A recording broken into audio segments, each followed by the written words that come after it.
सबसे पहले तो आप ये सोचें कि आपने ज़िंदगी में करना क्या है। जब हम कोई चीज़ एक डिसाइड कर लेते हैं, सोच लेते हैं, हमारे ज़हन में एक चीज़ आ जाती है, तो मेरे ख़्याल में ट्राई योर बेस्ट। मैं ये नहीं कह रहा कि आप चेंज ना करें अपना वे, चेंज करें, लेकिन उसके लिए इतनी कोशिश करें कि बाद में आपको रिग्रेट फील ना हो।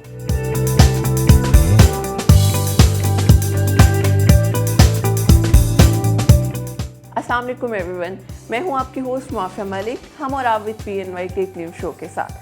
जैसा कि आप सब लोग जानते हैं, PNY एक ऐसा इदारा है जहां हम हज़ारों की तादाद में स्टूडेंट्स को डिफरेंट कोर्सेज करवाते हैं ताकि वो अपनी पर्सनल लाइफ और अपनी प्रोफेशनल लाइफ के साथ साथ अपनी फाइनेंस को भी बेहतर बना सकें।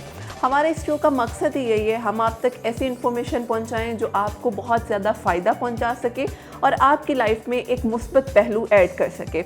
और आप देखते हैं, हम इस शो में कभी बात करते हैं हेल्थ से रिलेटेड, कभी हम IT से रिलेटेड बात करते हैं, कभी HR और डिफरेंट टेक्नोलॉजीज़ के बारे में बात करते हैं, ताकि आप उन सब पहलुओं के बारे में आगाह हो सके जो आपकी लाइफ में आपको बहुत ज़्यादा अहमियत दे सकते हैं।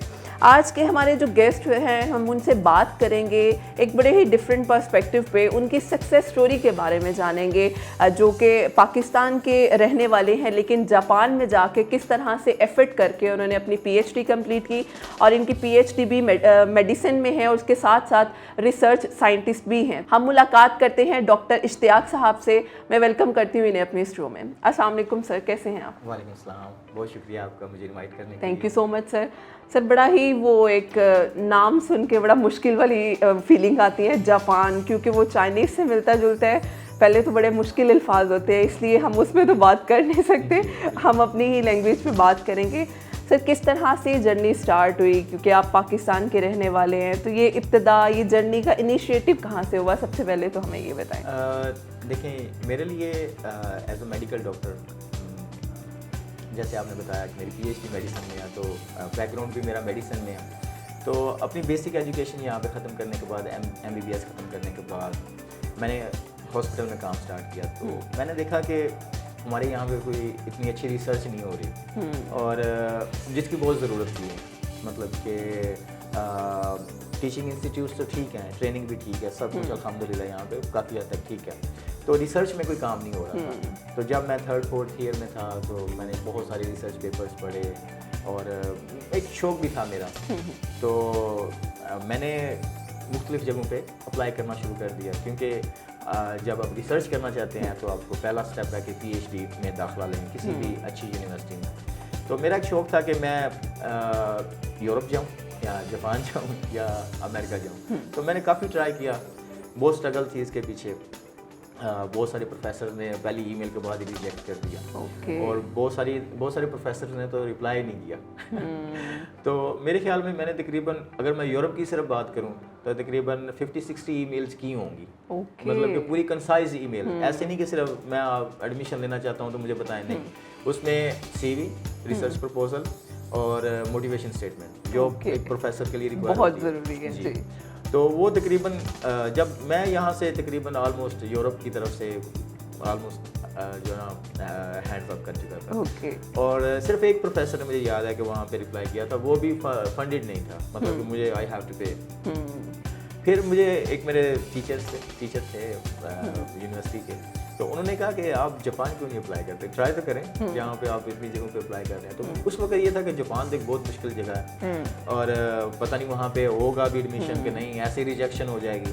तो अल्हम्दुलिल्लाह मैंने तकरीबन 5 यूनिवर्सिटियों को ईमेल किया और 5 यूनिवर्सिटी में से 3 ने मुझे उसी दिन रिप्लाई किया। मैं तो बहुत खुश हुआ। मैंने कहा यार ये तो अच्छा, ये पहला रिस्पॉन्स था यूनिवर्सिटी की तरफ। फिर मुझे चूज़ करना था कि कौन सी यूनिवर्सिटी अच्छी है। मैंने प्रोफेसर्स की अपनी प्रोफाइल देखी, उनकी ईमेल्स चेक करके यूनिवर्सिटी की वेबसाइट पे।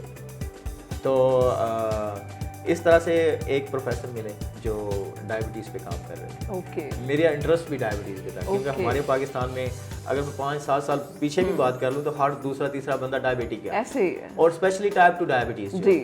तो मेरा शौक़ भी था, तो उनकी रिसर्च और मेरा थोड़ा इंटरेस्ट मिलता था। फिर उन्होंने मुझे इंटरव्यू किया कि भाई क्यों आना चाहते हो जापान, क्यों मेरी प्रोफाइल क्यों देखी और मेरी रिसर्च में क्यों इंटरेस्टेड हूँ। तो फिर मैंने उनको बताया कि हमारे यहाँ पब्लिक हेल्थ के बहुत प्रॉब्लम्स हैं, मतलब कि ये एक मच नीडेड है, इसके अलावा हमारे पास क्लिनिकल रिसर्च नहीं है और हमारे पास ट्रीटमेंट मेथड्स तो हैं, मतलब कि हम उनको अप्लाई करते हैं अपने क्लिनिक में, हॉस्पिटल्स में, टर्शरी हॉस्पिटल्स में, लेकिन जो रिसर्च का काम है वो अभी तक यहाँ पे नहीं है। तो मैं सीखना चाहता हूँ रिसर्च, मैं इसलिए जापान आना चाहता हूँ, और जापान जो है एक हाई टेक मुल्क है। एग्जैक्टली। अच्छा, ये एक प्रोसेस चल रहा था, तो अब उन्होंने मुझे कहा कि मेरे पास फंड नहीं है, मैं आपकी पीएचडी फंड नहीं कर सकता, आपको स्कॉलरशिप लेनी पड़ेगी। मैंने कहा प्रोफेसर आप बताएं कि कौन से स्कॉलरशिप लेने का क्या तरीका है। उन्होंने कहा कि you have to write a proposal, I will discuss this proposal in my department and after that I can decide like whether we have to accept you or not, because this funding will be from the Japanese government. Okay. So मैंने वो proposal लिखा, उन्होंने मुझे एक दफ़ा दोबारा भेजा कि आप इसमें ये चीज़ें ऐड करें, मुझे लगता है कि आपको पता है लेकिन आपने बहुत सारी चीज़ें मिस की। तो उन्होंने फिर मुझे अपना एक रिसर्च पेपर भेजा कि इसको फॉलो करते हुए आप ये करें। तो इसमें तकरीबन 1 महीने का टाइम लग गया सिर्फ ये काम करते करते। तो फाइनली इन शॉर्ट करूँगा कि उन्होंने मुझे स्कॉलरशिप के लिए एक्सेप्ट कर लिया। तो मैं जापान मैं पहले बताना भूल गया, मैं मैक्स्ड स्कॉलरशिप पे गया था। मैक्स्ड स्कॉलरशिप ये है, ये जापानीज गवर्नमेंट स्कॉलरशिप है, जो तकरीबन हर साल 7 या 8 पाकिस्तानी विन करते हैं। मतलब कि अप्लाई तो बहुत ज़्यादा करते हैं लेकिन 7-8 विन करते हैं। और उस वक्त मैं पहला पाकिस्तानी था जो वहाँ पे मेडिकल फील्ड में गया उस साल में।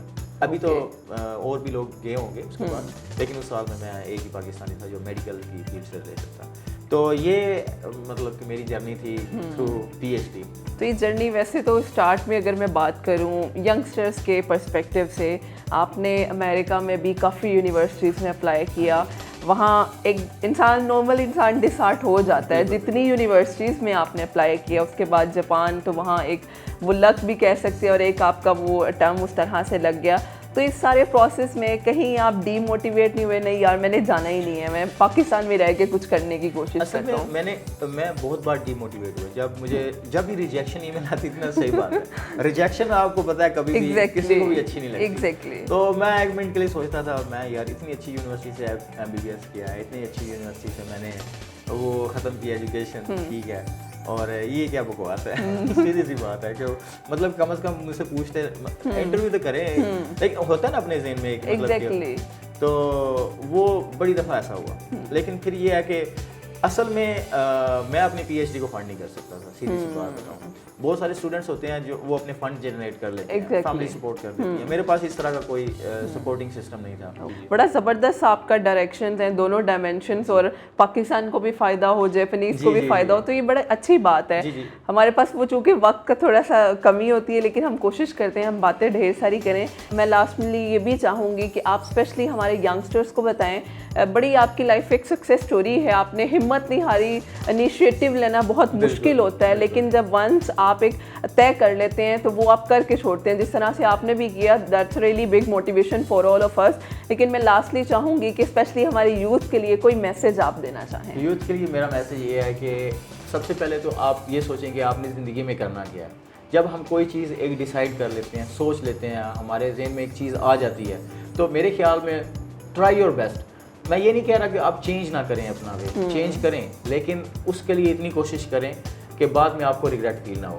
तो मैंने जैसे अपने बारे में बताया कि मैं बस, मुझे शौक था रिसर्च का, मैं बस उसके पीछे लग गया। तो आप भी, मेरा मैसेज ये है कि मुश्किल कुछ नहीं है, नामुमकिन कुछ नहीं है, सब कुछ हो सकता है, लेकिन कोशिश थोड़ी थोड़ी करके थोड़ी करते रहें, इंशाल्लाह यू विल बी सक्सेसफुल। ज़बरदस्त, thank you so much sir. बड़ा ही वो अच्छी बात की, मतलब हमें प्रॉब्लम फोकस नहीं बनना, हमें सोल्यूशन फोकस बनना है, जो कि बहुत ज़रूरी है हमारे सर्वाइवल के लिए। आपसे बात करके बड़ा अच्छा लगा, बहुत कुछ सीखने को भी इवन हमें मिला, और मेरा ख्याल है बच्चों के लिए, स्पेशली यंगस्टर्स के लिए बहुत बड़ी मोटिवेशन है कि आप अगर अप्लाई भी करना चाहते हैं तो इतना वो कोई नहीं है, आप कर सकते हैं। ठीक है, आपको हर तरह से, अगर पैसों की कमी है आप स्कॉलरशिप के थ्रू जा सकते हैं अगर आप कुछ करना चाहते हैं। ये मेरा ख्याल है सबसे बड़ी मोटिवेशन है। Thank you so much sir once again, and thank you so much all of you. इंशाल्लाह फिर हाजिर होंगे एक न्यू सेशन के साथ। हमें इजाज़त दीजिए, अल्लाह हाफ़िज़।